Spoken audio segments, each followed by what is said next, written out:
What is up, everybody? We are live, our first official live episode of our main show here on the channel, A Certain Point of View. I am Jake Berlin, and thank you guys for joining us. As always, we are really, really appreciative of not just our longtime listeners and watchers, but also the new people who may be popping in here on our live episode to check out our show here tonight on A Certain Point of View. As always, I'm Jake, and I'm joined today by my fellow co-host here. I got Mr. Brian Avlicina right there on the right-hand side of the screen, and Jill Mansolino right there on the bottom. How you guys doing? Hello, it's great. I'm glad to be here live. It's so exciting. Yeah. Live is always more fun.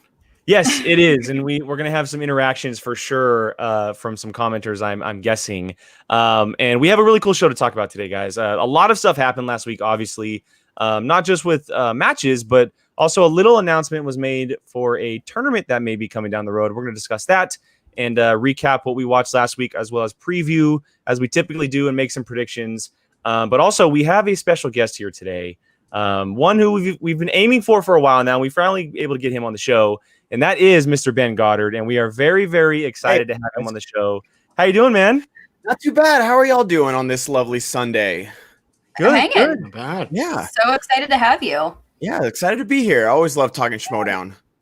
Yeah, it's definitely a common denominator for all of us here, and Yeah. with all of our guests, we kind of start the interview off or the show off with just one single question, and it may be a little different for you just because you're so heavily involved. But what is it about the Schmodown that kind of like just hooks you day in and day out as go along this journey about first being a part of it and now being a player?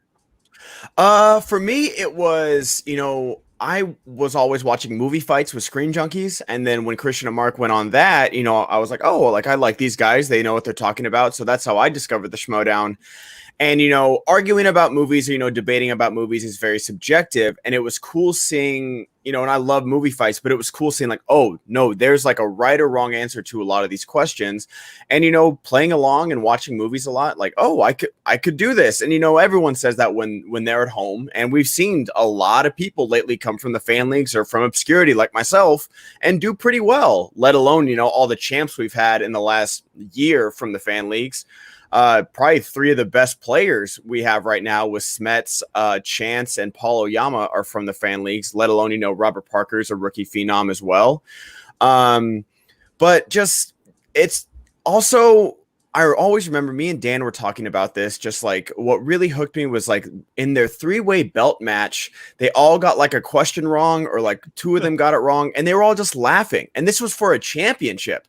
Now, granted, the game has evolved and, there's no laughing during matches. Yeah. Unless a little bit. And that's the thing, like all my matches have been called by Ken, by Mark, and I'm just like, damn it, like I'm trying to be serious up here and, their banter in round one is killing me.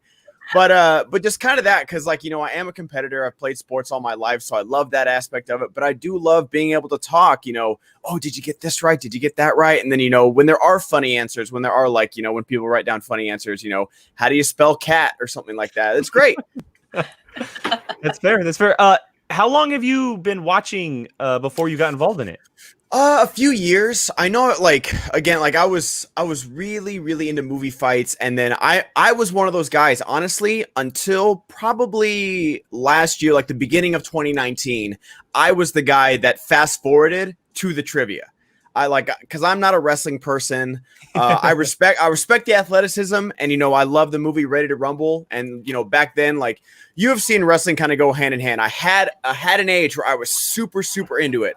With UFC, it was Chuck Liddell and Forrest Griffin and Rampage Jackson, and the golden age of UFC. And then for wrestling, it was with like Goldberg and Early Rock and Stone Cold and Kane. Sting. And I know a lot of those guys are still around. I'm waiting for you to say Edge. Just saying. I'm not a big Edge guy. How dare you? You need to leave right now. But no, I would kind of skip by the storylines.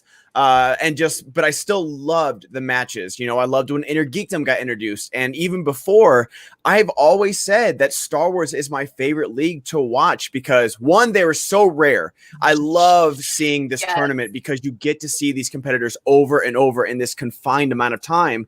Because even players like Alex Damon, he might play twice a year. And that's a shame because we've seen even in Innergeekdom now, what a guy he is, like what a player he can Dude. be. And also, you want to get your champs tested. I want to see Alex Damon play 3-4 times a year to be like, okay, how good is he at Star Wars? He's really good, guys. He's really good. That's not a spoiler, but but just like seeing this tournament, you get to see more of these people that are like, okay, so Alex isn't alone. Like he's alone on the mountaintop, but there are people, you know, yodeling up there and slowly starting to ice climb their way. And you know the Demolanta Scrimshaw match is the match of the year for me. Like, yes, unfortunately it wasn't for a belt. Unfortunately, it wasn't live. So people obviously are going to go Bateman and Dan, and for good reason. Those two of the best players in the game went to overtime, win a few questions in overtime. Like, it was crazy. But no one misses a question? And then the game is decided by someone having a toe on the line for a buzzer beater 3? Like, that's literally what happened.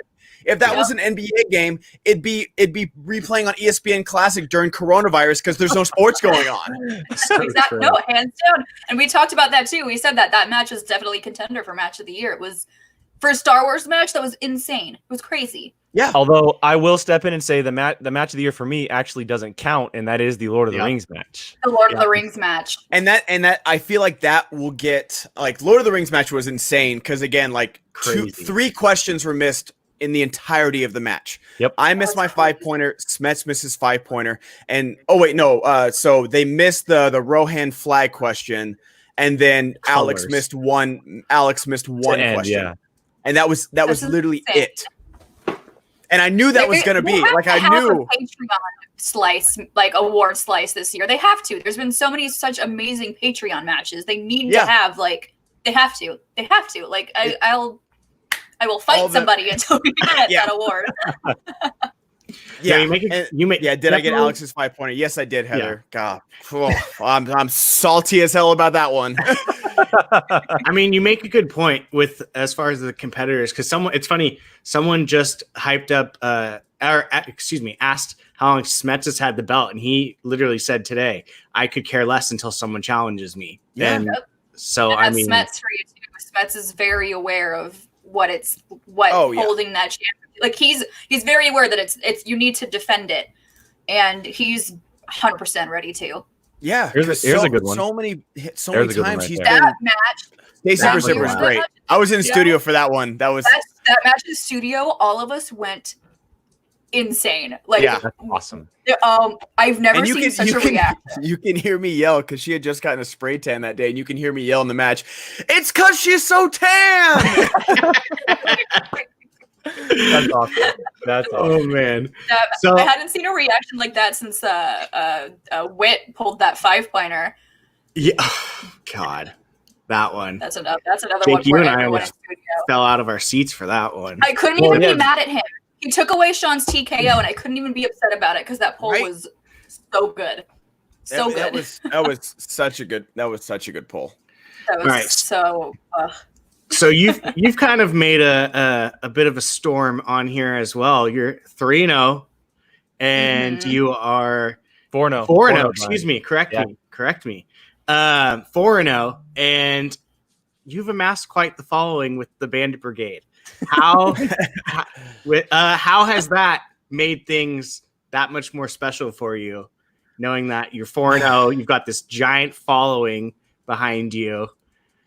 The Bandit Brigade makes everything special, and I'll start with them because being, getting points for, my faction, and then, playing in a game that I've watched on YouTube for so long, it obviously means a lot. But the last 2 big streams I've done, I just did a 24-hour stream, on Friday, and they made it like, it was amazing. Like I had people, like a lot of my mods are hanging out there for 20 plus hours helping me. I had, the guy you just put on screen, Commentating Nerd, was there all 24 hours. Another guy in the chat, Terrell Oglesby, all 24 hours. I got the stats, and there was like 400 unique chatters like throughout the night. And even, I was expecting like, maybe down to 15, 20 people, like 2 a.m. to 6 a.m. or something. We stayed around 50 the entire time, which was very impressive. But yeah, they give me so much strength. Heather, who's in the chat, keeps me organized. Like she's always tweeting me. She's like, "Hey, you got to put this on Patreon. Hey, you got to put this out. Hey, you got to do this." I'm like, damn it, I need a nap. But you're right. She's always right. But no, just I've been very fortunate with my partner, with Rachel Silvestrini, because both the matches that we played together, she killed it in Kevin Smith. She helped me out, with 80s and stuff like that. And we really complement each other well, because she knows a lot of deep cut. I won't give away the categories, but everyone kind of knows. Obviously, Kevin Smith, obviously Disney. Really? Yeah, surprise. But it sucks that Teams is like the one thing that can't be played on StreamYards, and I totally get it, because like you can't confer with a teammate, like am I gonna have one headphone in my ear and then mute this and then go on a call with Rachel for 15 seconds? Like it would never work.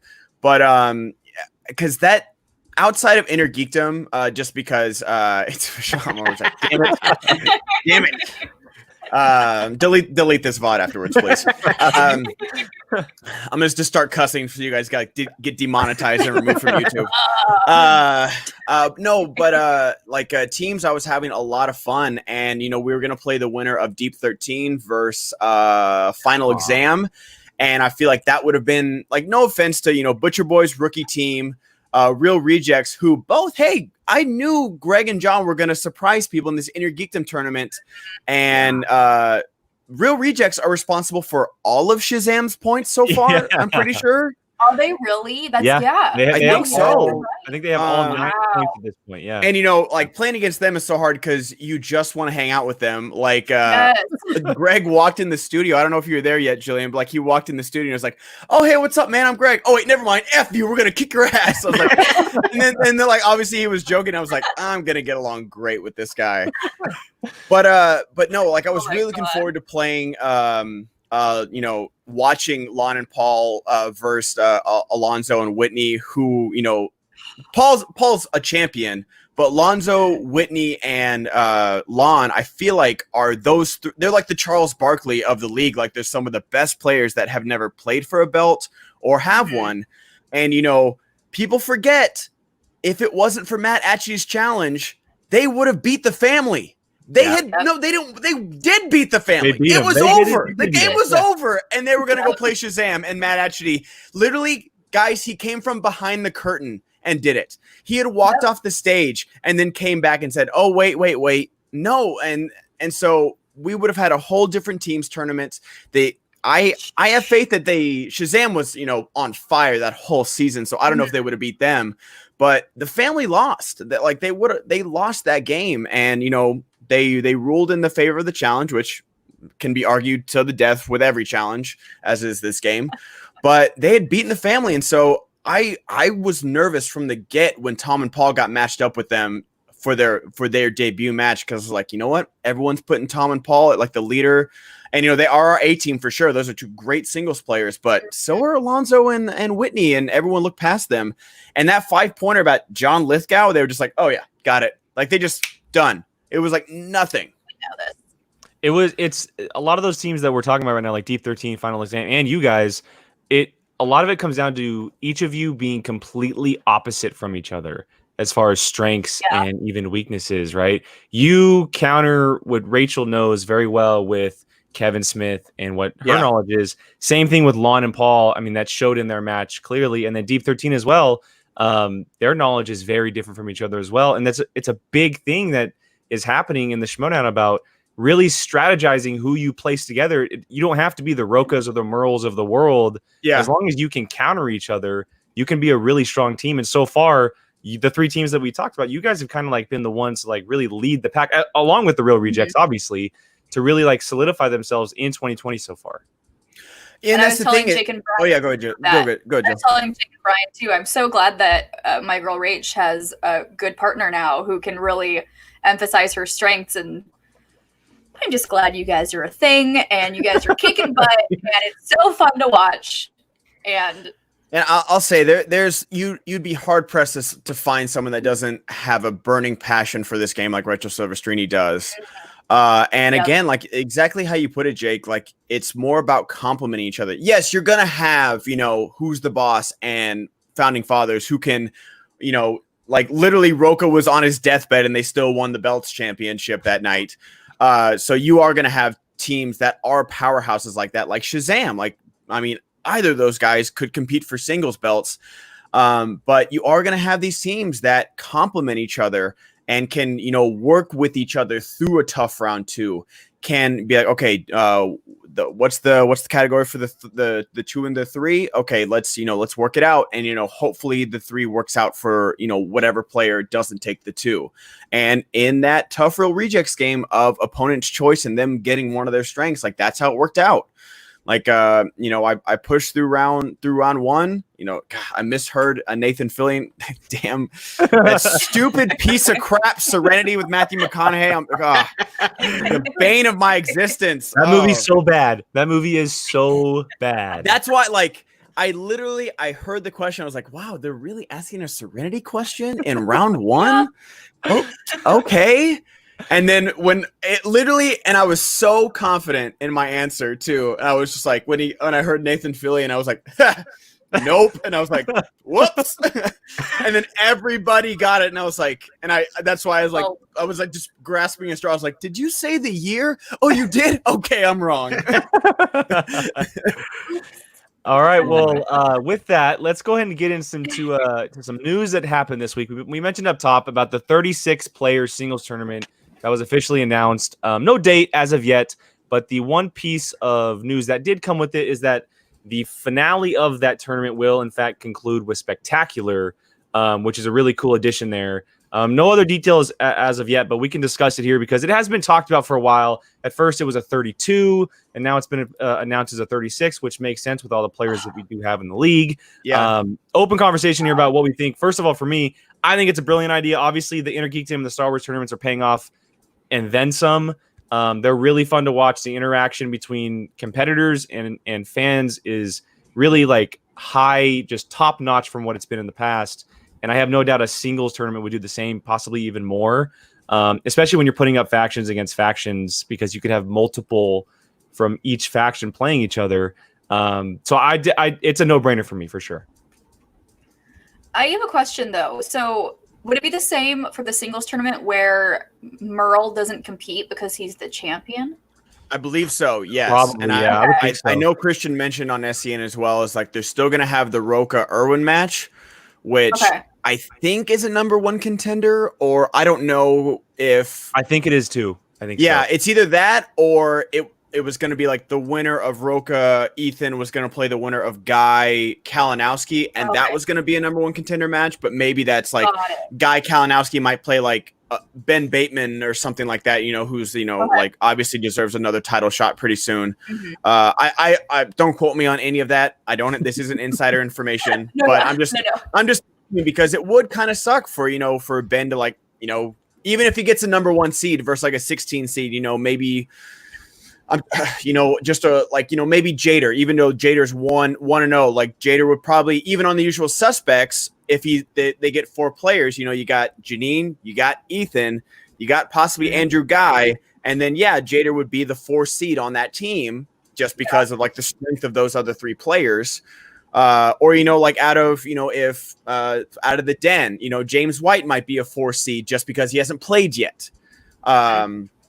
But yeah, I do like this tournament a lot, and I like the 36 because you can put out of the 4 brackets of the tournament, you can put faction. So that way they don't play each other until the final 4 at least.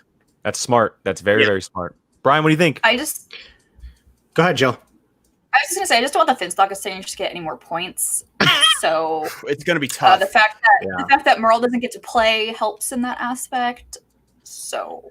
But I mean, they still have Barbarian. They got Barbarian. They've got Grey Drake if she's available. They just drafted Sabrina. Mark Riley's out there too. Who knows? Cody Hall. Cody Hall. Yeah. Cody Hall versus Lon Harris is still one of my favorite matches of all time. Yes. The hype in that match was real. Oh my gosh. Go ahead. This tournament's gonna be nuts. But I was actually gonna ask you, Ben, too, that if you think a team tournament will happen, and you already answered that question, and now I'm kind of sad about it. I'd love for it to. I really would, because I'm itching to get back in the ring with Rachel. It's fun playing with her. We were on a roll, but it's just impossible.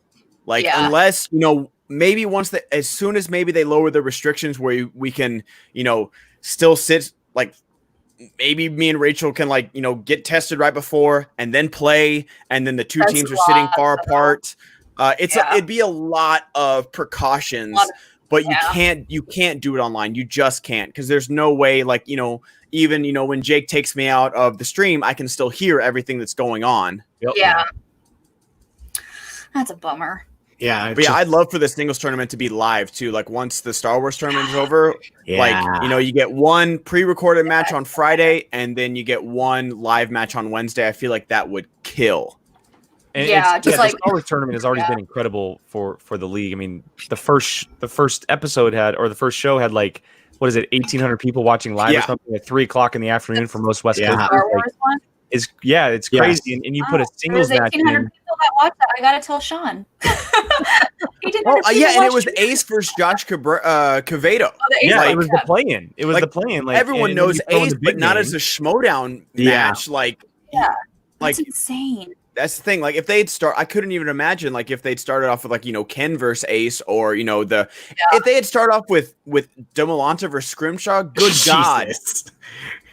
And that's the thing. Like, imagine, like, you know, Mark Riley versus Mark Riley versus Andrew Guy in the first round, or the final four of a singles tournament, like, live. Like, that would be insane. Yeah.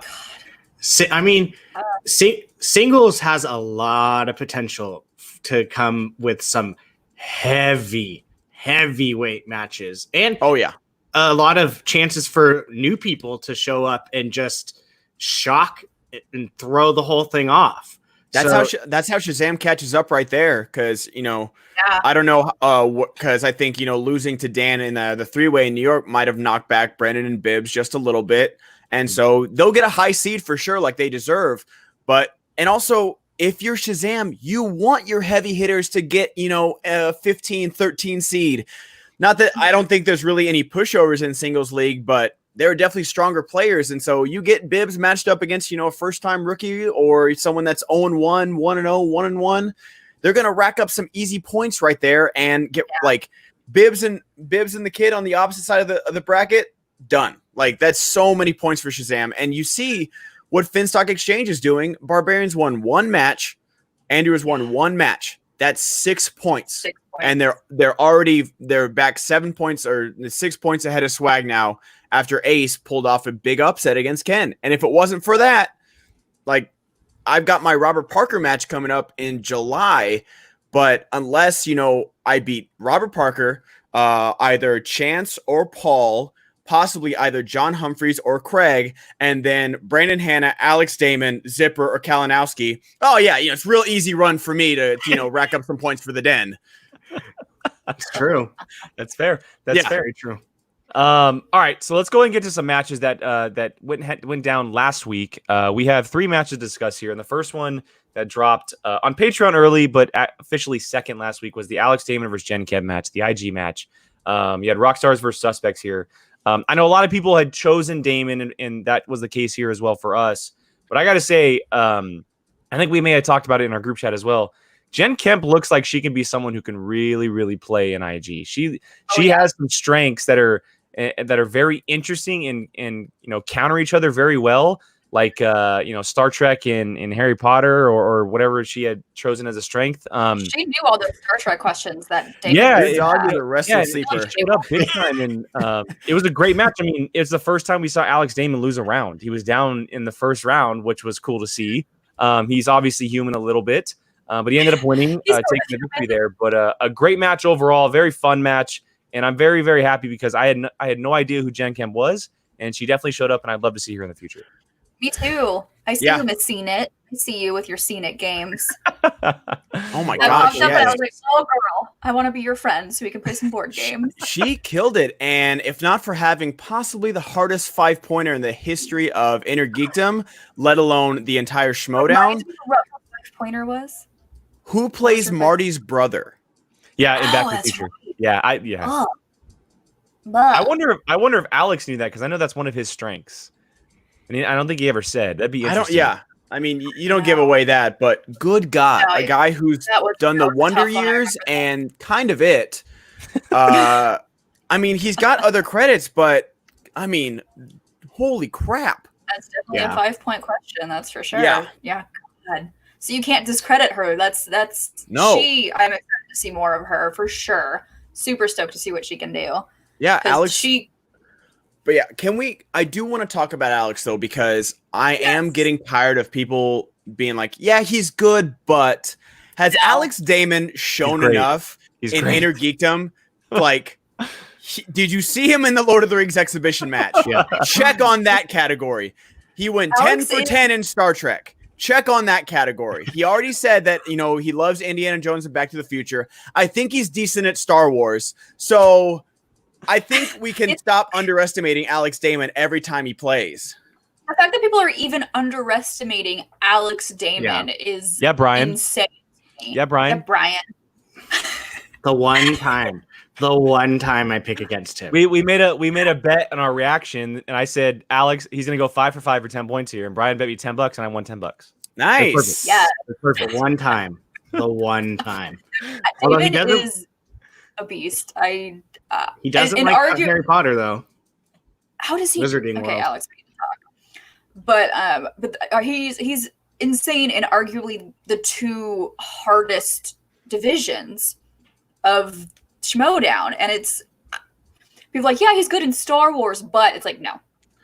And Stop right there. I'm no Frankie numbers or anything like that, but I don't think anyone's gone perfect in Star Trek before. I can't recall a match where people have gotten saddled with it or have chosen Star Trek. Why I don't made think- the $10 bet. Like, yeah, that's true, because Star Trek is probably the hardest franchise category on the wheel, Star because it Wars, spans I would the longest, because it has the most movies. Yeah. Because Star Wars, I think it's a little older than Star Trek by like a year or two.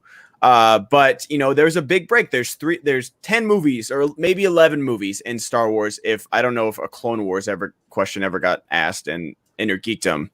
But I don't think so. there's so many. There's 6 OTS movies. There's 5 Next Generation movies, and then there's 3 Bad Robot movies, and that's from 78 to 2016.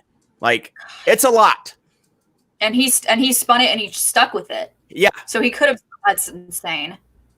That's scary. crazy. That is legitimately, as a competitor that might meet him in the finals, that is scary. That there are 3 slices on the wheel that I automatically have to spin again, because if I miss, He'll take it. he'll take it. There's no doubt that he will take it. Wow. Yeah. I mean, Molly was on here and she said he knows Lord of the Rings as well as he knows Star Wars. Star Wars. We saw And that. Yeah, We I know. proved it. Yeah. To know Well, that I mean, is he's terrifying. he's proving that he might know a little bit more of the categories just as well as Star Wars too, and it's kind of slowly starting to come out. And it's funny. I'm wondering whenever he's going to get those Back to the Future Indiana Jones questions, because it's happened 2 or 3 times now where they've been asked to his competitors, and we can tell that it's something he wants to prove or answer. And so I wonder if that is. I mean, if that's the case, those are 5 categories in IG that he is incredible at, which is especially for you, Ben, that's scary to think about. That's scary that I literally have to pray for Wizarding World to come up. Otherwise, I can't miss. I'll help you it's study insane. Harry Potter, Ben. I'll help you study Harry Potter. I can help you with that. I got you. But that's the thing. Jen, she didn't miss a Harry Potter question, did she? She just went No, to she went multiple to choice. multiple ones. choice twice, I think. Yeah. Yeah. And and then you saw John Humphreys went 10 for 10 with Harry Potter. Yeah. Even the Crimes of Grindelwald question, which, God, I'll lose a game before I watch that movie again. Well, and that's Fair. funny because Jen Kitt she made a joke about that too with the Nicholas Flamel question in her match. Oh, everybody's yeah. on Oh, how board with that- that. No one knows why Nicholas Flamel is in that movie. I No remember one it, though, knows. because I was going, why? Why are you here? And then, because everything after that just went, "Gear." And when she said it changed the movie, I went, yes, it did. Okay, so before we get to our next match, I gotta ask you one question, Ben. Do you have Damon or Hannah in the next match? That's tough because Brandon played real well, and man, talk about Saul though. I'll talk about my teammate real quick. Like, He showed literally up. the only criticism I have of Saul in that match was just not using his JTEs. And like, he had all 3 for his 5-pointer. Even if you know it, you gotta he didn't even take 5 seconds to think about it. But I mean, no one was more upset about that loss than Saul. So I won't there's literally no criticism about his game. Like, he was mad that he went to, multiple choice about the Willy Wonka song. Cause even, I played along, in my stream and I was like, in a world of pure imagination, and I would have gotten that wrong. Because the song is called Pure Imagination, just like Chandru got Sweet Dreams Are Made of These. That's not the title. It's Sweet Dreams.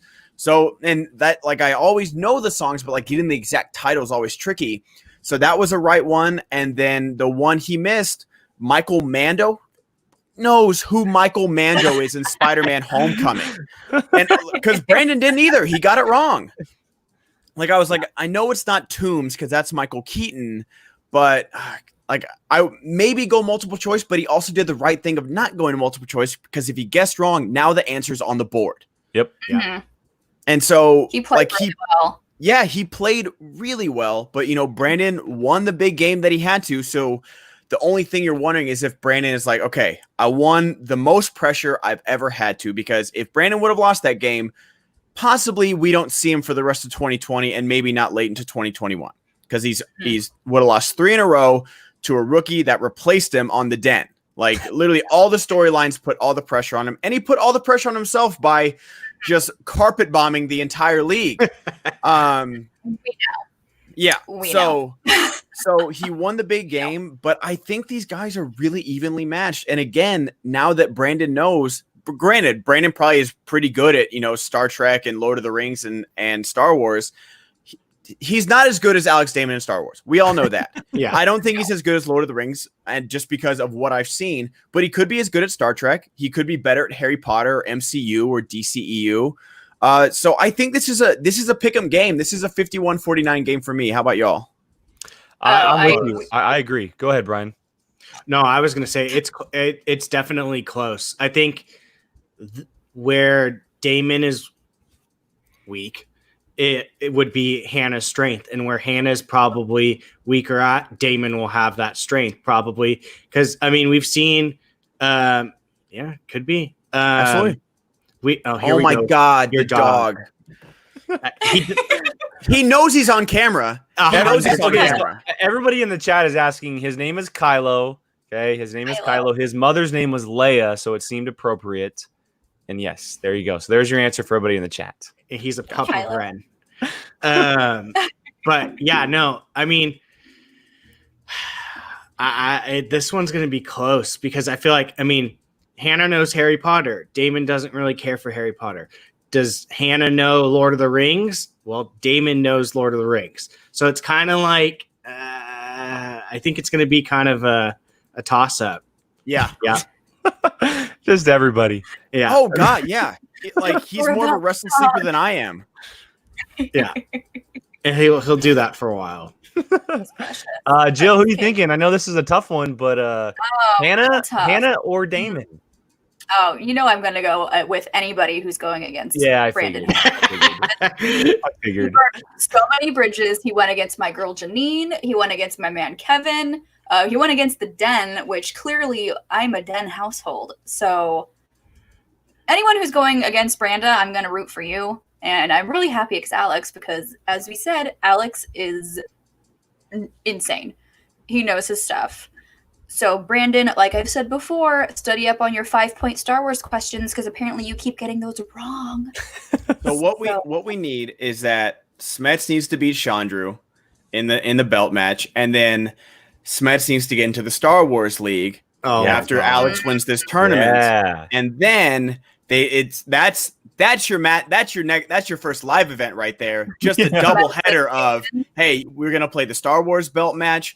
And then after that, we're going to play the Innergeekdom belt match. That would be insane. I've talked to Kevin about joining Star Wars. I've talked to him many times about it. If there's an Innergeekdom player that can, it's him.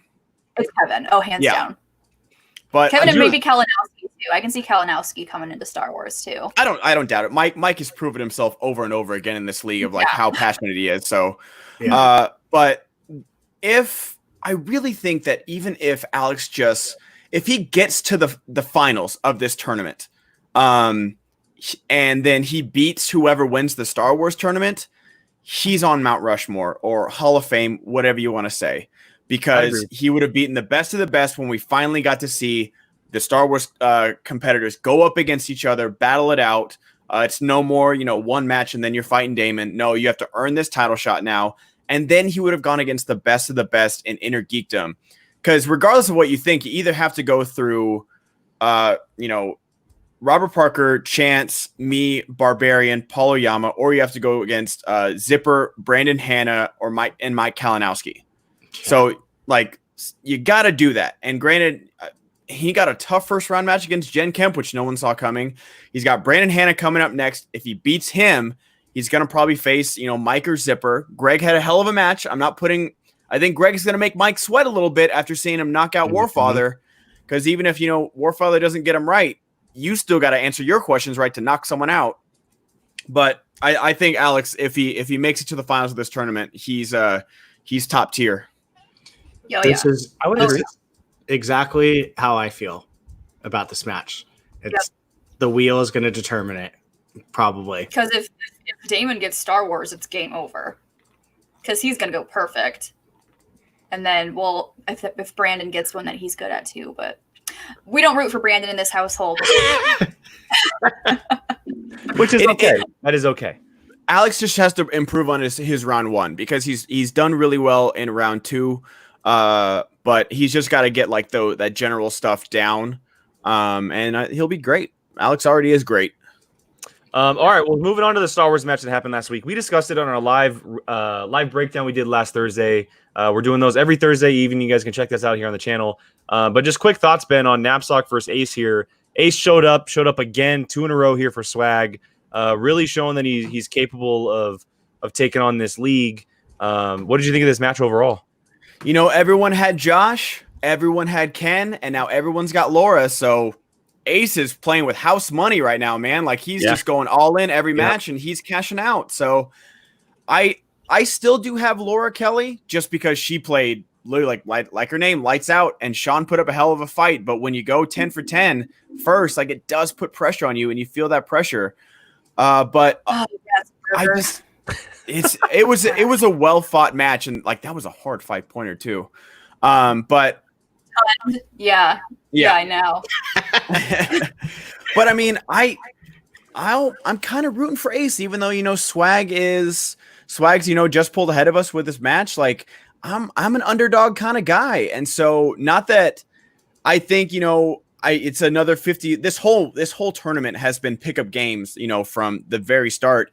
The only slanted match we had in favor was really Ken and Ace, and he proved us all wrong. Yeah. And so this is another 51-49, and I really haven't picked who I favor in this match, but I wouldn't mind if Ace went all the way. I really wouldn't, because he, you had a little bit of Josh used all his JTEs. He never went to multiple choice. He's a rookie. You had that to fall back on. You don't have that to fall back on Ken. Ken can forget more about Ken can forget more about Star Wars than any of us can know. And that's the thing is that you can talk about Ken, why'd he go Rogue One? I wonder about that too. Maybe if he went, maybe if he went literally anything else besides Rogue One, it might have been different. But Ken, he made Ace hit all 10 points in round 3 too. So that's the thing is that it wasn't Ace only had to answer his 2 or his 3. No, Ace had to answer 2, his 3, and his 5, or he would have lost. He would have lost the game. So Ken made him play, and he pushed him. And Ace came out and did it. And so it's a toss-up between him and Laura for me, and I can't wait to see who wins. Yeah, it's going to be fun. I know here Jill was the only one that said, oh, yeah, Ace is going to win. She was confident from the very beginning. Yep. She picked it. It's proven on the channel. She's 3 for 3 for her. Yeah, it's not even fair. We're not even gonna let her choose anymore just because she keeps beating us. Wait, did you pick against your boyfriend? Oh no. Okay, fine. Ruthless.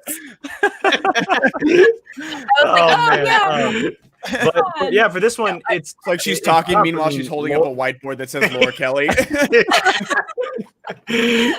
course I went. I helped him study every single night. Are you kidding me? Yeah. Of course I went. Hey, she nails these Star Wars questions though. She was keeping up with Ace when she was playing, so learning. It's terrible. Yeah, Ace and Laura's that's a hard one. That's a tough one. I mean, we don't have to decide right this second because it is not for another week. But at the moment, I am leaning towards Laura because Laura just looks very, very scary. She just looks very scary, terrifying. Yeah. And it does lean towards a rematch between Laura and Andrew, which I wouldn't mind.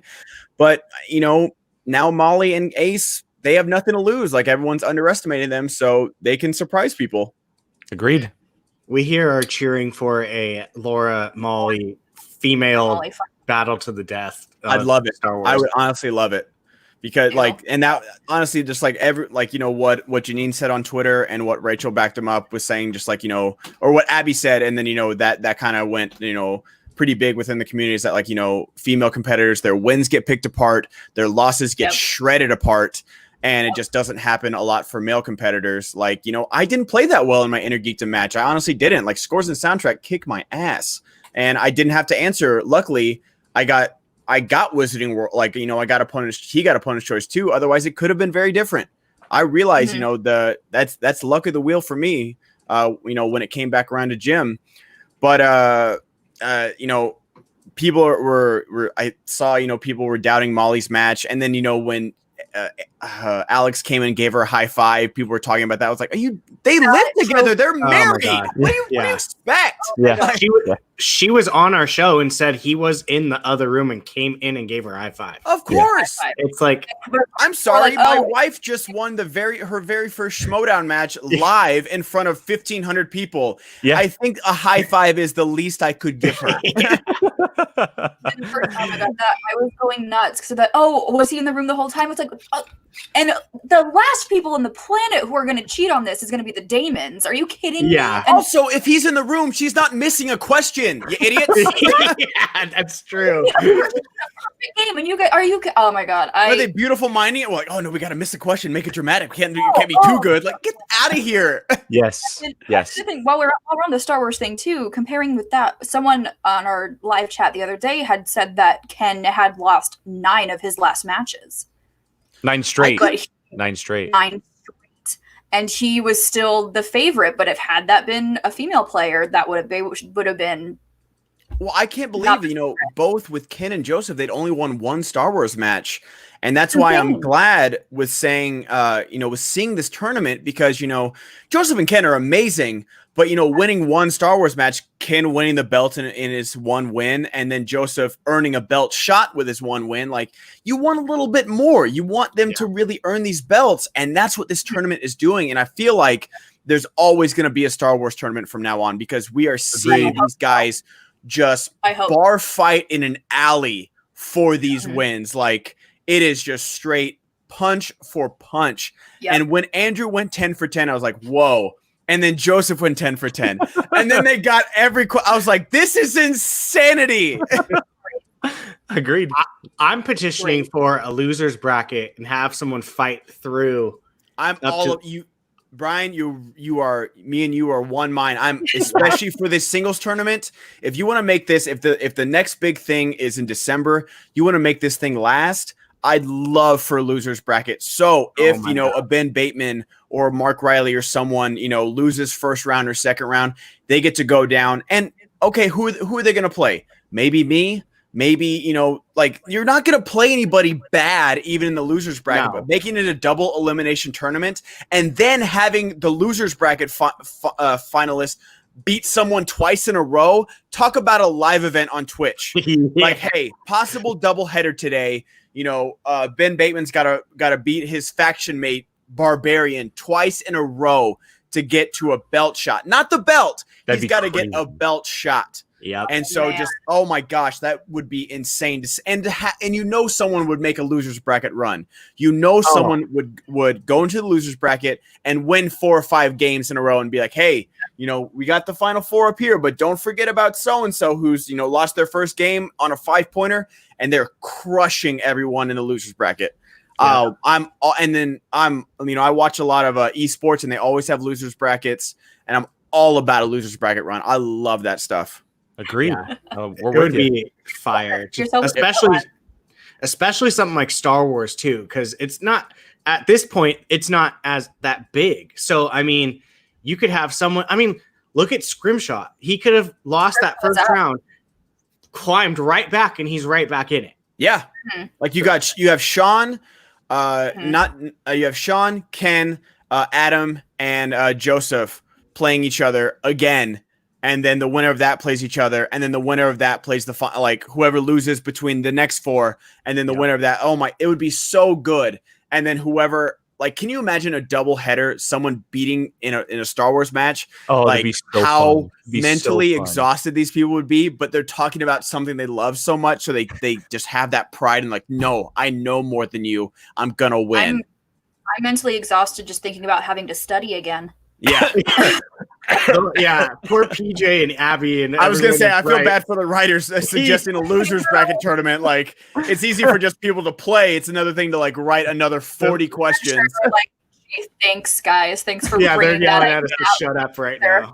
They've been killing it though. They truly like some heroes with like coming up with new Innergeekdom questions for all these different categories. Coming up with like, it's fun for deep cut Star Wars, but you want to make it to be like, I recognize the exact scene they're talking about, but I have no effing idea who that is. Like, and that's the beauty of a good deep cut Star Wars, because like, like I know the the Nemoidian senator, but they definitely never say his name. No, they do not.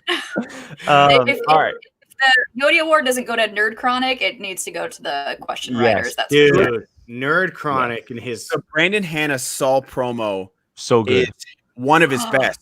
Like, so good. I don't like whatever asterisk you want to put on it. That legit gave me chills. Like the footage he got from the promos, the footage he got from like Brandon Hanna's burn book, like just everything was so good. Like he put his sweat into that one, and it was amazing. Yeah, two great promos that week, because we had the Star Wars one the same week too with Adam and Molly. Molly and Adam, yeah. Yeah, you were losing your mind. I was watching you watch on the 24-hour stream. Oh, it was like Brian. That was the last Innergeekdom match I watched, because I hadn't had time to catch up, so I watched all 4 in a row, and I was like, "Holy crap, Eric!" Like it kept going, like because he's only got so much footage to work with, so he cuts really good ones, but they're a little shorter, just because I got to sit down and like cut a promo right here. It's different than going at the studio or like on location and stuff. But oh my gosh, it would be so great. There you go, Jill. There you go, Jill. See, I was asked to compete, and I said no because I would be terrible. Ben knows I don't watch movies. Like, I don't watch movies. But hey, even Megan Sanborn went where it was YA. So I think when Paul played Roka and got KO'd, she was mad at Paul. She's like, how do you not know South Carolina? Come on. Like, he went 6 for 6, our producer who doesn't watch any movies, who never wants to be on camera, who's the hardest worker on the planet. But she was in there and she was like, she banged these YA movie questions out, and she's like, oh yeah, duh, South Carolina. I can do Disney. Yeah, see, I can do Disney, I can do Harry Potter, and I'm starting to get Star Wars, but that's it. Like, you played the thing and kicked our butt. Yeah. I know, but I'm learning. Yeah. All right. So next match that happened last week, the final one from last week, was Janine the Machine versus John Humphrey. We talked about it a little bit here. The most recent IG match that happened, John Humphrey ended up walking away with the victory on this one. And we talked about the flack that came from Janine losing, and we can discuss that a little bit. But I got to say, both debuts for them, both played really well. And it's funny because Janine, and Jill had mentioned this in our private chat, but Janine went 9 for 10 in the first round, and she's getting flack for her loss. Right. She almost went perfect in her first round, and she's getting flack for her loss. I do think that IG is something that she could be really good at. It really just came down to luck of the draw, and John Humphrey got a strength at his, and he absolutely crushed it. Like, exactly. It's literally me and Janine's matches mirror. The only difference is that Jim got opponent's choice, and I got to steal some Harry Potter questions from him. If Jim had gotten a strength, I easily could have lost, and I'm so aware of that. Like, I played through it, and I got steals and stuff like that because Jim had, and luckily it was his second spin, so I knew Jim didn't want Harry Potter, so that was a big advantage for me. But I missed one question in my first round. Those DCEU questions were not easy. Like, no, God, no. My corner was also a DCEU question. And like Janine, for a debut, it was a great debut. John went 10 for 10 in Harry Potter. I don't care what match, division, league, circumference, hemisphere, you get someone getting 10 points. Like, now, I know that the strategy has changed recently where you're not supposed to go second. And, we can talk to death about that strategy, but it doesn't matter. If she had spun a category that she was strong in, she could have been right back in the game. Exactly. And that's what I had said too. Yeah. And that's the thing. Is that so people, it came down to one steal versus Mark Riley. And it was a tricky question with, who got best supporting actor in Catch Me If You Can. Your mind automatically goes to Tom Hanks and you forget about Christopher Walken. Yes. You really do. Yeah. And it's Brian, a good Brian just watched that for the first time, by the way. Oh, what did you just watch? Catch Me If You Can. You watched it on Friday. When he said Still it, I was haven't like, seen I know this one. Yeah. Never seen it. This is why I don't compete. Never It's so good. It's so good. But, Janine played a hell of a match. And, both her and Jem Kemp are people to keep your eyes on. One, now that Janine is officially, and I will call her a triple threat because she is. Because even if she's not the strongest strongest competitor, she is definitely a bracket buster. Like you want to, in this singles tournament, you want to give her a 10, 11, 12 seed. She will surprise people and it'll be like, it will mess up your bracket and you cannot ever overlook Janine. I definitely won't if I ever play her. No matter what division. Yeah. No matter what division I play Janine in, like I know and she's another one that loves this game to death. So just for that fact, she was going to study her butt off. Yeah. Yeah. She's one of those ones that, like, let's say this happened and we had a loser's bracket, she would be one that you would be terrified to play in a loser's bracket because she will knock you the hell out. And then you're done. Like if we were the loser's bracket and she played Adam Hlavic next, she'd beat him. I think so. Yeah, I agree. That's Dick's guy. But no, and what you said, I 100% agree with. She got a near perfect round one. John spun a strength of his. You're not going to know Thestral and Bloody Baron if Harry Potter isn't a strength of yours. You're not going to know Niffler. That was the one that got me. You're not going to know Niffler. I didn't get Niffler. And no, I would add a guy. I was like, what's that tiger thing? Because that movie sucks so bad. Right. Yeah. And then she got her 2 and her 3 point. And she's still, and people are still saying, like, she's overrated and all of this complete nonsense. And I'm like, no, I don't. And that's the thing. Like, she's not the one, like, hyping herself up. She, like, she comes in and plays. And, like, she's one of the best in the league with character work, with promos, with costumes. She slays a promo. Yeah, and that's the thing. Yeah. I want me one of people don't know that her last name isn't Machine. You are the machine. You are the machine. This is so true. And the fact that people are saying that now she's overrated because she lost in an IG match when she's one of only a handful of competitors that have even ventured from teams to singles to IG. Are you kidding me? Like, it's ridiculous. I can go on and I can just rant about this literally all day because it drives me insane. Yeah. And it's easy for me to say, like, that it's like, don't pay attention to it because they're the same people that were saying, like, the Shire Wolves are paper champs or Rachel Cushing. Yeah. And they're the same people that, in which I can't, I'm kind of in the camp of like not being able to watch that match anymore. The Mara Rachel Cushing one. It's rough. It's a rough match to watch. And then even after that, people are like, oh, did Rachel give up? Like, did she just give Mara the match? No. I'm like, what? Like, they went how many questions into overtime when you were questioning if someone gave? Yeah, it's insane. It's that's the thing. Oh, he's up. Oh, hi, Kylo. He's getting his water. He's getting his water. Oh, all right. Well, on that's a good little segue. Brian, why don't we discuss the standings here quickly after last week's match? I'll go ahead and throw them up here too. Yeah, so obviously Finstock Exchange is still in first place with 22 points. Swag with 16. The Den right behind with 15. Burning Droogs 9. Corky Merck's 5th place with 9. Rockstar's 6th place with 9. Usual Suspects with 7. Corruption with 5. And the Dungeon in last with 4. So, yeah, I mean, people are sleeping on some of those teams. I mean, there's still a lot of teams that are 7-6 matches. Sleeping on Corruption. I've said it before, and I'll say it again. People are sleeping on Corruption. Oh yeah, and absolutely.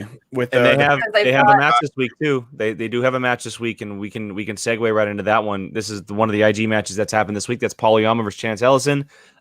Big time first round match. Obviously, Swag versus Corruption. We know their history. 2 guys who came up from the fan leagues. Always have a little bit of a rivalry, and I know that Chance has dabbled in it before. Never seen Paul in it, but you can never count out Paul in anything. No. It definitely feels like it's going to be just a heavyweight fight till the very end. Oh yeah, like I said that. Yeah, I said that Brandon and Saul was like, the storyline match. This is just pure knowledge. This is just pure heavyweight former champs knowledge going up against each other, and like that's my most anticipated. I don't know who won that. I haven't seen the match or anything. Like, I'm so excited to watch this and see who comes out on top. Agreed. Too. I don't even know who to pick for this one. No, because I love Chance, I love Paul, and both of their knowledge is who Paul's on Swag. Yes. Right? Yeah. Yes. I don't even know how you pick someone. Jill, you forget when you do this, you have to flex. Remember, like I don't. Then you get a great screenshot. I'm just thinking so. Then you get a great screenshot. I have no idea. There's nothing. The only thing is when Ben does it, there's usually thousands of dollars underneath. That's all I'm doing. Look at these dinosaurs. Because Chance has Kalinowski. Yeah. And then Paul has Chandru. So they both have these juggernauts that are helping them train. They have amazing managers too. Yeah. So yeah, Winston and Shannon are insanely brilliant managers. It's tough. I give the advantage a little bit to Chance just because the dude is officially a robot. And the only reason is that Paul's just struggled a little bit by himself lately. Now, granted, it's Innergeekdom, whole different division, but he's been knocked out his last 2 singles matches. That's fair. But that's the only reason. Like, if Paul wins this, I will not be the least bit surprised at all. No, that's a very valid argument to vote for Chance in this, but I don't want. I can't discount Paul just because Paul is so good. You really can't discount either of them. To me, this is probably one of the most even matches we've seen. I would agree this year. Just because whoever wins, they need to I'm hoping they play. They're going to play in this one, and I'm hoping they play again in the singles tournament.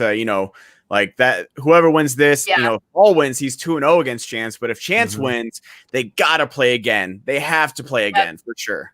Just you put them in a first round matchup again in singles. Yeah, they gotta play. They gotta play in a Star Wars game. Exactly. All right. So the other match that's happening this week, one of them is the Star Wars match, and this is the Molly Damon versus Andrew Dimolanta match. Suspects for Finstock. 2 very different types of players, obviously. I had said it on our breakdown last week, and I'll say it again. I do think that Dimolanta might have a slip up, and I'm going to do with the underdog here and pick Damon. But I would not be surprised if Dimolanta does walk away with a victory on this one. Yeah, this one is hard for me just because I know because Dimolanta had a perfect game, and it's so hard to go against that. But I also want a Molly Laura match so bad. So I'm going to put it into the ether and say it's going to be Molly because I want a Laura Molly match. I think more than I've ever wanted another match in my entire life.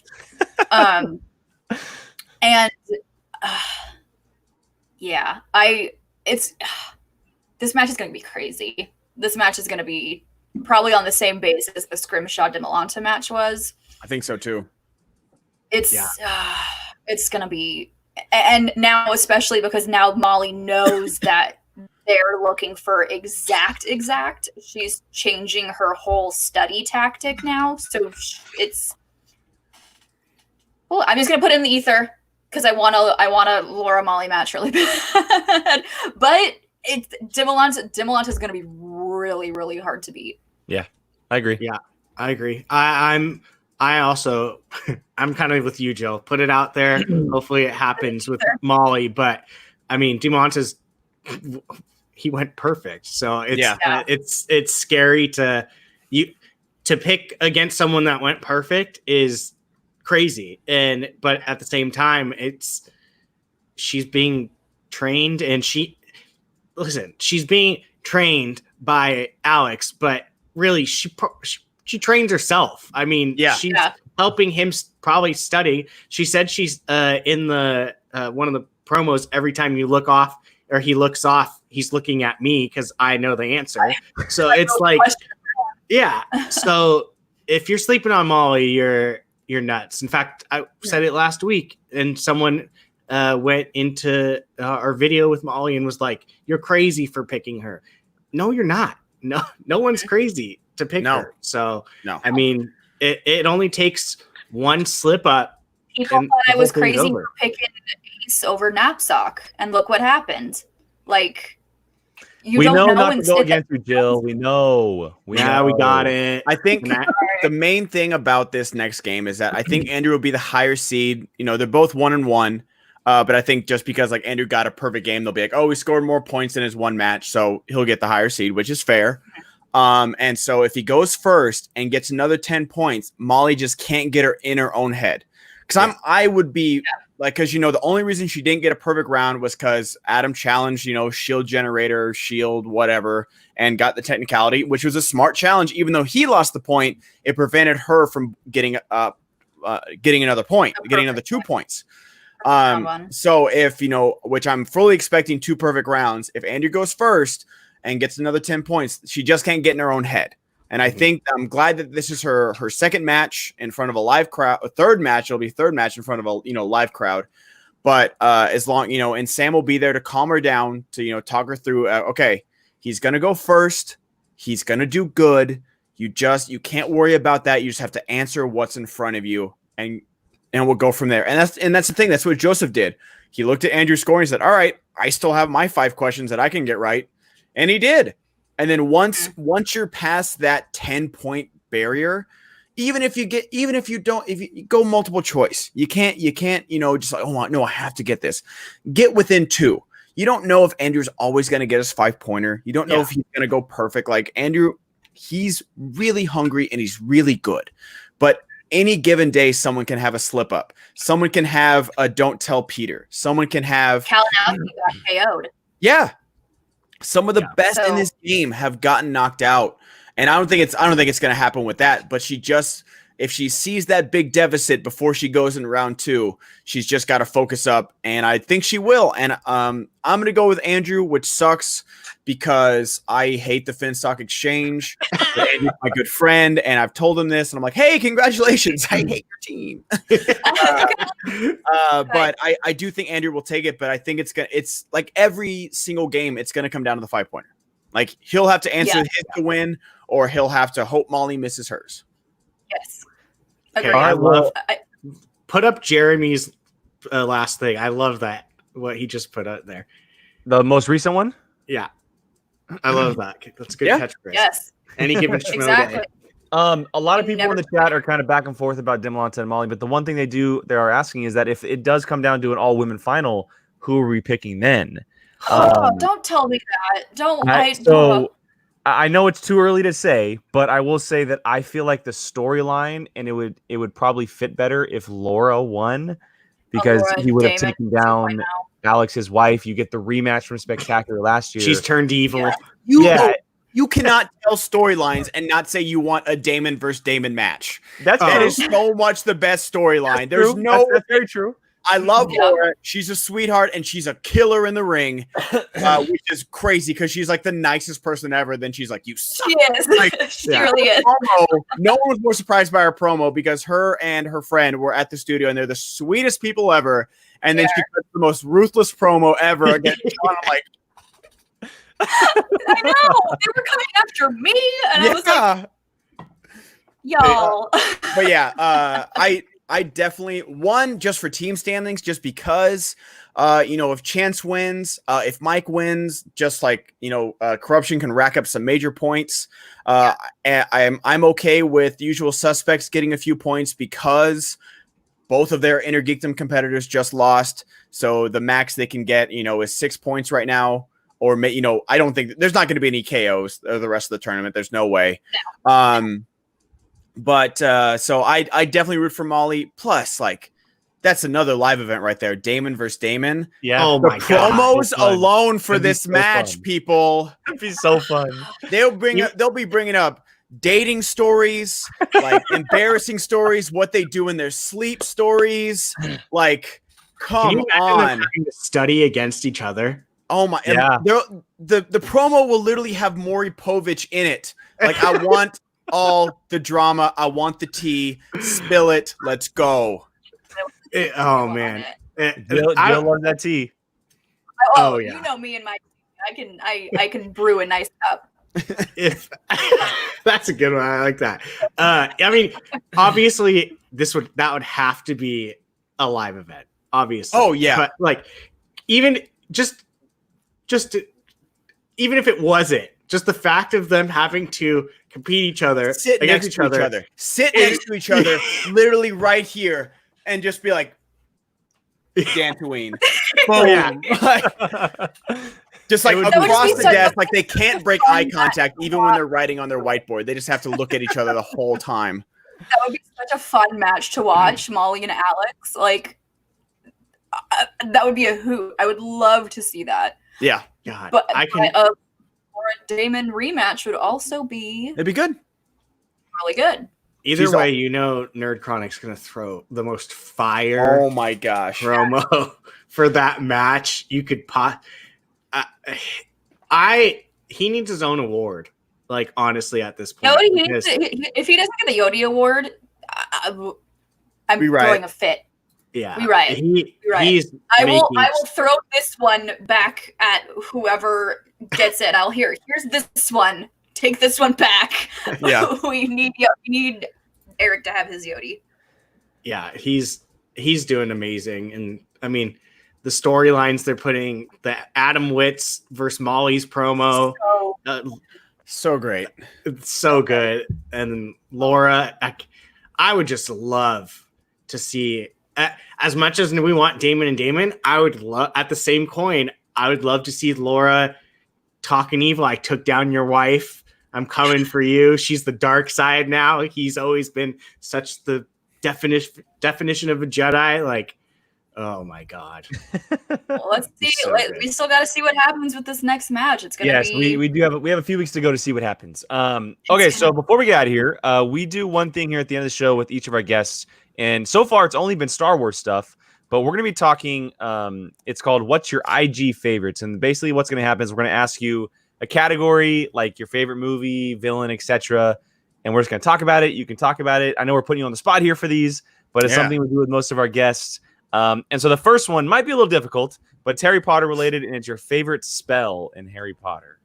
Ooh, favorite spell. Trying to think. I just reread the books. I know I said it. I It just- might be too hard. And Jill I goes, love the Patronus charm. Just because they're all like they're so unique, and it's a very difficult spell. But I'll flip the question. I'll say my favorite potion is Felix Felicius, like Okay, liquid there you go. luck.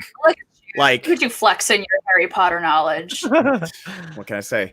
But no, like I think that's just like because luck is such an indefinable thing, and so just to be able to like drink like 2 drops and have 12 hours of pure luck, like they don't really show it that well in the movies, like they don't do any in the movies.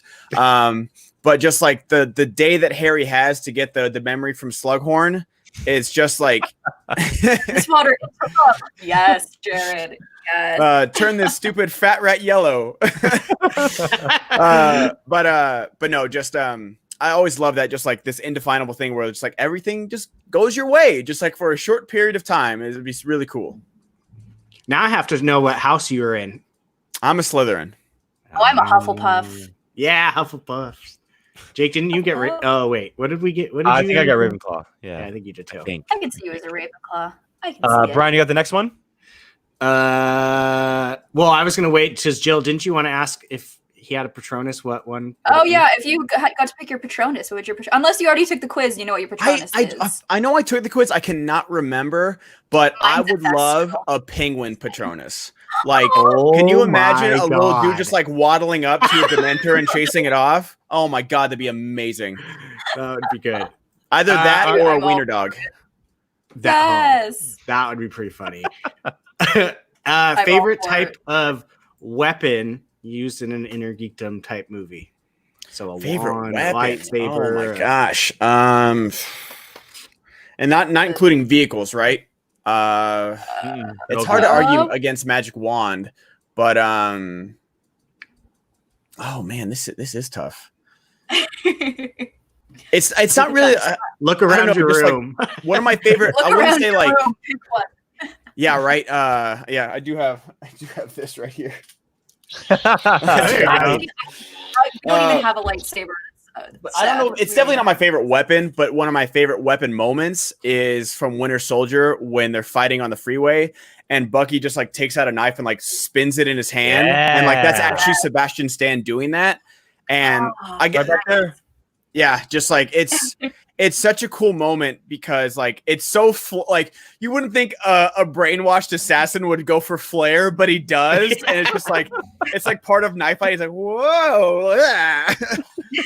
Oh man, favorite weapon. That's tough. The Tony Stark suits are hard to argue against, like with the nanotech and stuff like that, especially because like he gets like it's such a small moment, but he uses the Halo sword. Like he makes his own Halo sword when fighting against Thanos both times, and that's so dope. But yeah. Okay. All right. Favorite superpower displayed in an IG movie? Oh, apparition or like teleportation. That's always my if I had a superpower, that's what it would be. Regardless, like me. That like the fact that I'd be so frustrated as a wizard that I couldn't learn apparating until I was like 16 or of legal age. It would be so frustrating just because like I can go literally anywhere by turning and thinking about it. It's amazing. It's the best power ever. Favorite villain? Oh, man, that's hard. These aren't meant to be easy. We want you to think. Yeah, it's true. Out of all Innergeekdom, that's tough. Who would be your number one overall draft pick if you had a choice? Dan, without a doubt. What about villain? Number one draft pick. Draft pick? Oh, over like a draft pick, Thanos. Like Thanos or Voldemort. Like, because I mean, like that's I don't just know, man. Voldemort was defeated by an 18-year-old. hey, only because he didn't understand the lore of magic, and Thanos didn't understand how to truly use the Infinity Gauntlet. So they're kind of the same. Fair. But I did love Proxima Midnight, like part of the Yes. like cool. she's She's so really cool. badass. Yeah, she's cool. Like I'm mad. Like I have those big figs right there. Like they need to come out with more of those. Like with because Proxima Midnight was dope. She's a cool looking villain too, for sure. Yes. That like her skin or paint was like amazing. I like her voice. Yeah. It's kind of robotic. Favorite group or team? I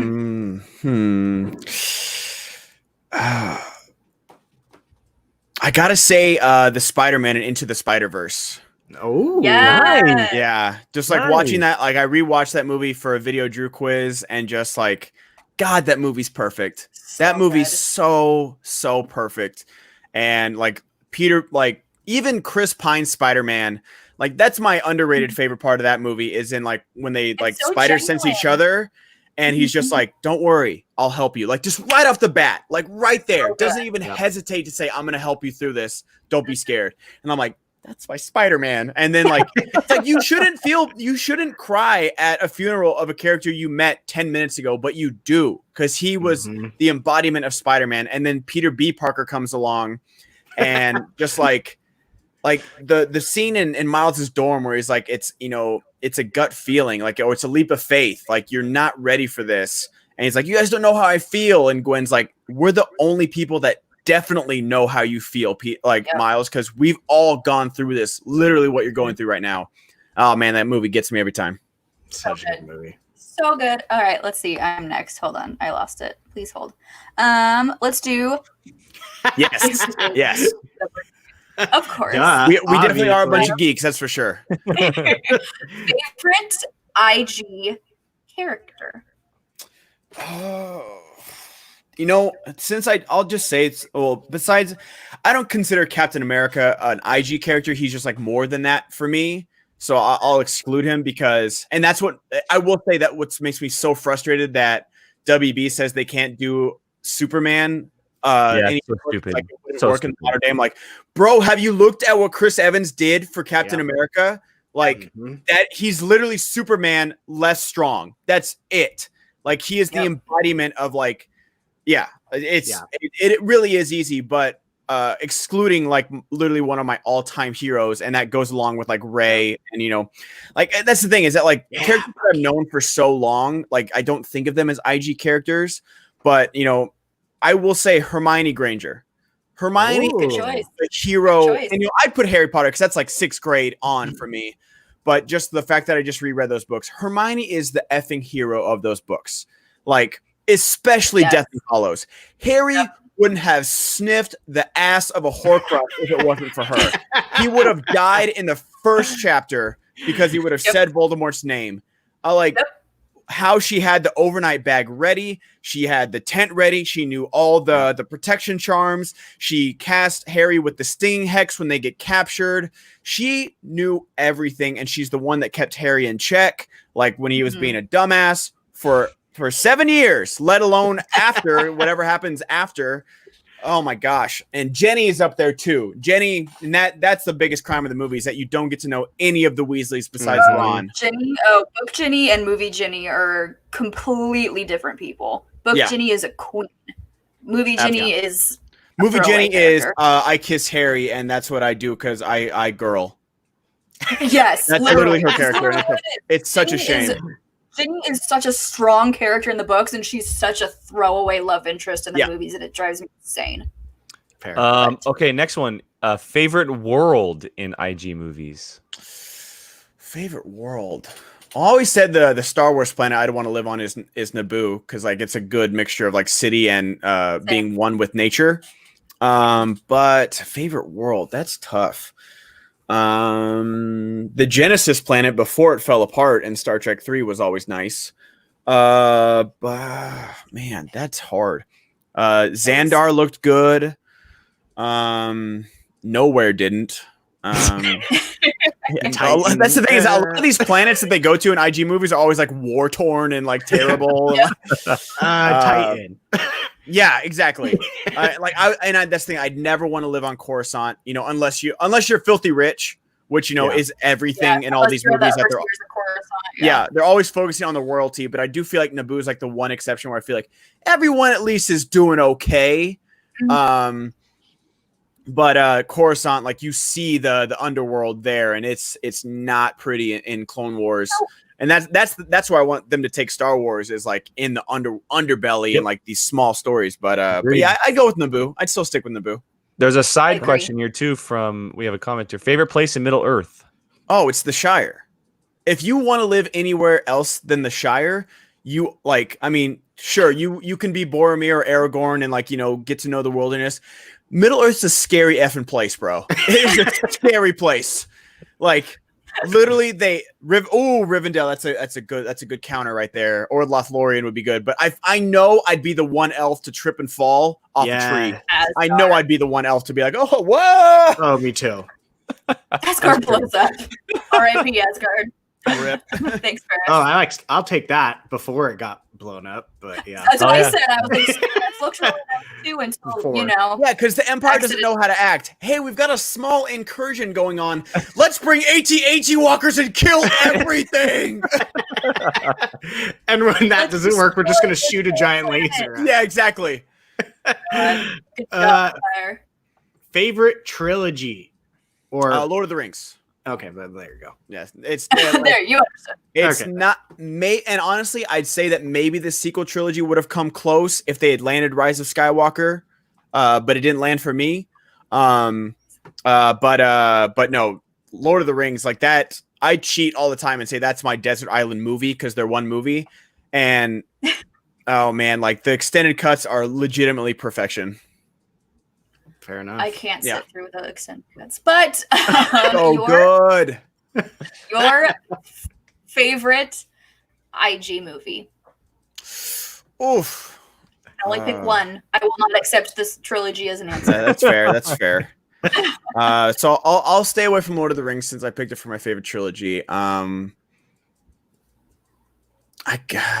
no, it's not gonna be Harry Potter. That's for sure. It won't be Star Trek, even though I've been rewatching Star Trek and there's some good movies in there. God, there's a lot of good Endgame. You know, I gotta say, Spider-Verse is up there. Oh, Like, Spider-Verse, yeah. there's so many. Like, there's not a lot of wrong answers unless you pick like Green Lantern or Ghost Rider or something.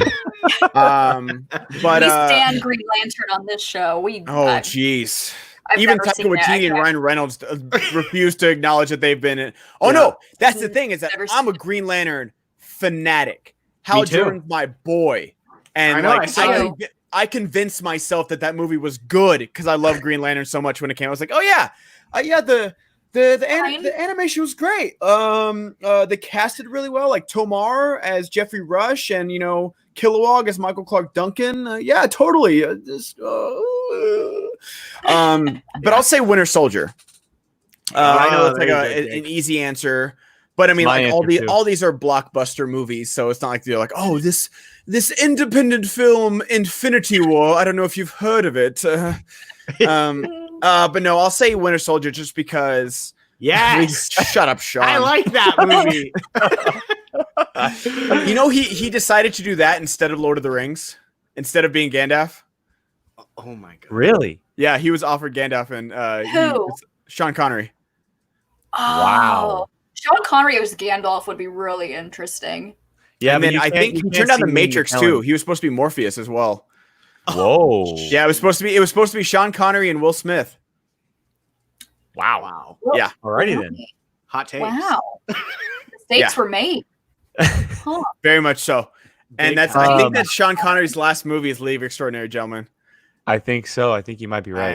Yeah. Can't think of anything. Winter Soldier with just like the message it has about government, and that's where you truly see Steve Rogers like put his heels in the dirt and refused Speaking my language. that's like he doesn't matter what anybody tells him, he is going to take down the entirety of S.H.I.E.L.D. Plus, it's got the best Captain America suit. It's got the best Captain America fight. It's got the best Captain America villain. Like, everything about that movie sings to Speaking my perfection. language. Jake's like Bandit Brigade. Yeah. All right. Well, before we get out of here, we do want to drop a little bit of news that is happening next week for us here on A Certain Point of View. And I'm going to shoot this to Jill, and she's going to bring everyone who's watching a little bit of notice on what's going on next week for us. Yeah, so next week we're going to have a fun show. Am I teasing this or am I just announcing what we're doing? You can just announce. Might as well. All right. So Give a we little are doing backstory, probably. So after, yesterday, I think we saw that Abby Friel had posted a very valid opinion on Twitter stating that the women in this community are very much critiqued ridiculously more intense than their fellow male counterparts. So here at A Certain Point of View, we are doing a ladies appreciation night, and we are showcasing as many of the females in this league as we possibly can and demonstrating why they belong in this league, why they are dominating in pretty much every aspect of this, and how inspirational they are to me, to so many others. So we're going to have a fun little ladies night up here in A Certain Point of View. We are getting everything all confirmed with people, but we're gonna have a lot of fun. I love it. I love it. It's gonna If be a you're- blast. If you're a excited. lady competitor, manager, the floor is open to you if you want to. The floor is Yeah. open. The floor is open. This is open mic night. We want you to say what you want. We want you to. Tea will be had. It will be a glorious night. I'm very excited. Yeah, we have a couple guests already confirmed, and we're working on a bunch more. But look out for that next week, guys. But for now, Ben, dude, this was awesome. Thank you so much for joining. Hey, thanks us. for having me, guys. It was a lot of fun. Yeah, absolute blast. Really happy we were able to work it out. Thank you, Bandit Brigade. Yes. Yes. Oh, yeah, it was perfect for the first live show. We felt like it was necessary. And I have it to really ask worked you out a in our tough favor. question right now, Jake. Where's your dog? Here, actually, I'll do this. Where's your dog? Oh, Here. Oh. he's dead. There he is. There he is. Now I There's can your leave final look peacefully. at Kyla for the night, guys. He's in all right, every well, episode. Yeah, seriously. For a certain point of view, guys, you guys can check us out everywhere, not just on YouTube, but we're also on podcast platforms, also on Twitter at SchmodownPOV. Jill, where can everybody find you online? Instagram and Twitter, Jilly Marie, 2 Y's, 2 E's. Brian? At Bia Volosino on Twitter and Instagram. And I know nobody really needs to know, but Ben, what's going on with you and everything social media wise? Ben Goddard at all platforms. I finally unified those. That was a pain in the ass. But tomorrow, me and Sabrina Ramirez are back with Cocktails and Casting. We're recasting Beetlejuice, Tim Burton's classic movie. I just posted the cocktail online, so if you guys want to drink along and cast along with us, feel free. It's a lot of fun. We argue like an old married couple about our picks for casting, and it's so much fun, and I love the show. And Sabrina always drinks too much, and she's like, "Why am I so drunk?" I'm like, "Because I'm sipping my one drink. You're refilling your third. That's why." That's my kind of girl. That's my kind of girl. And that's why she's on the show, and she's great. And then twitch.tv/the Ben Goddard. I'll be there all week. And SEN this week, we're getting the full crew back every single day. Full crew is back, so I'll be on SEN every single day. Perfect. Woo. Awesome. Well, there it is, guys. A certain point of view this week. Again, thank you to Ben Goddard and the Bandit Brigade for checking in on us this week. For Brian, myself, and Jill, we are a certain point of view, and we'll see you guys next week.